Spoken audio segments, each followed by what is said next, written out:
स्वागत है आपका न्यूज़ 24 जनसत्ता में। बड़ी खबर रूस और यूक्रेन में, क्योंकि लगातार रूस युद्ध की ओर बढ़ता चला जा रहा है और अपने युद्धपोत को तैनात कर रहा है, जिसमें रूसी सेना लगातार काफी ज्यादा ताकतवर हो रही है और वहीं पर यूक्रेन पर हमले करने की योजना रूस ने काफी अच्छी बना ली है। अब क्या करेंगे नाटो देश, क्योंकि नाटो देशों का कहना है कि रूस को हम बर्बाद करेंगे, लेकिन रूस अकेला, भले चाइना, भारत समेत कई ऐसे देश हैं जो चोरी छिपे रूस का साथ दे रहे हैं, लेकिन नाटो का टक्कर देना रूस को भारी पड़ सकता है। लेकिन यूक्रेन की बात करें तो यूक्रेन किसी भी मायने में किसी भी देश से अगर वो मदद लेता है फिर भी रूस का कुछ भी नहीं कर सकता। तो पूरा मामला क्या है हम आपको दिखाने जा रहे हैं। बस आपसे अनुरोध है कमेंट बॉक्स में अपनी राय जरूर लिखिएगा, वीडियो को लाइक शेयर, अगर चैनल पर नए हो सब्सक्राइब जरूर कीजिएगा। बता दूं आपको, यूक्रेन से तनाव के बीच बाल्टिक सागर से चले रूसी नौसेना के 6 युद्धपोत अब काला सागर पहुंच चुके हैं। रूसी रक्षा मंत्रालय ने पहले बताया था कि इन युद्धपोतों को भूमध्य सागर के इलाके में तैनात किया जाएगा।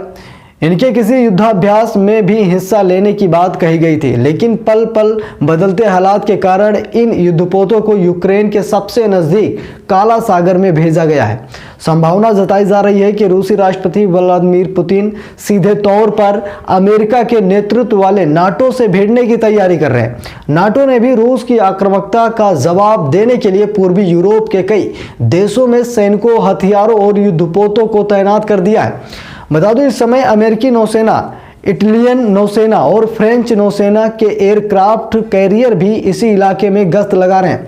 ऐसे में रूस के सामने चुनौती न सिर्फ नाटो की सैन्य क्षमता का मुकाबला करना है, बल्कि यूक्रेन पर भी दबाव बनाए रखना है। नाटो के खिलाफ कार्रवाई में निभाएंगे बड़ी भूमिका।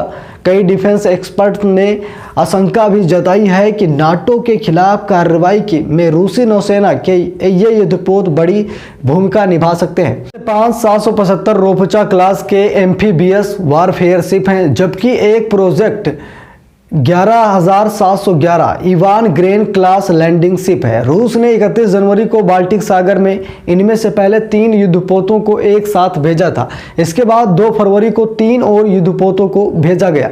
बता दूं, खराब मौसम होने के कारण फिर भी रूस ने यह कदम उठाने की कोशिश की। युद्धपोत समय से पहले ही काला सागर इलाके में पहुंचा दिया गया है। बता दूं क्या होता है एम्फीबियस युद्धपोत। बता दूं, एम्फीबियस युद्धपोत को दुश्मन के समुद्री तट पर हमला करने के लिए डिजाइन किया गया है। ये शिप उथले पानी में भी आसानी से तैर सकते हैं। ऐसे युद्धपोतों पर बड़ी संख्या में सैनिक, टैंक, आर्म्ड व्हीकल और दूसरे उपकरण तैनात रहते हैं। इनके जरिए सेना को तेजी से समुद्री किनारों पर पहुंचाया जा सकता है। एम्फीबियस शिप किसी भी नौसेना की सबसे बड़ी ताकत मानी जाती है।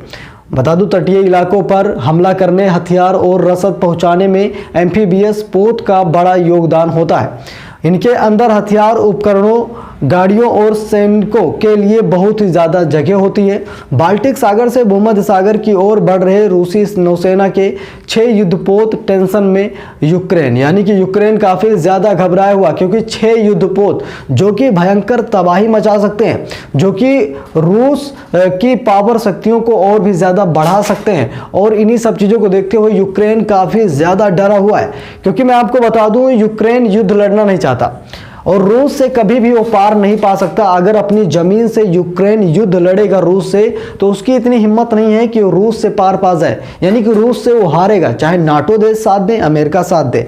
इसीलिए अगर अलग अलग देशों से रूस के खिलाफ जंग का ऐलान होता है तो इसमें रूस हार सकता है। लेकिन अगर ये सोचा जाए कि यूक्रेन की धरती का इस्तेमाल करके हमला किया जाए रूस पर, तो ऐसा नहीं हो सकता।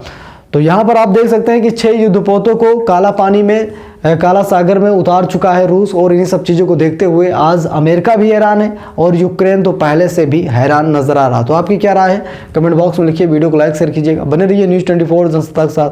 बहुत बहुत धन्यवाद।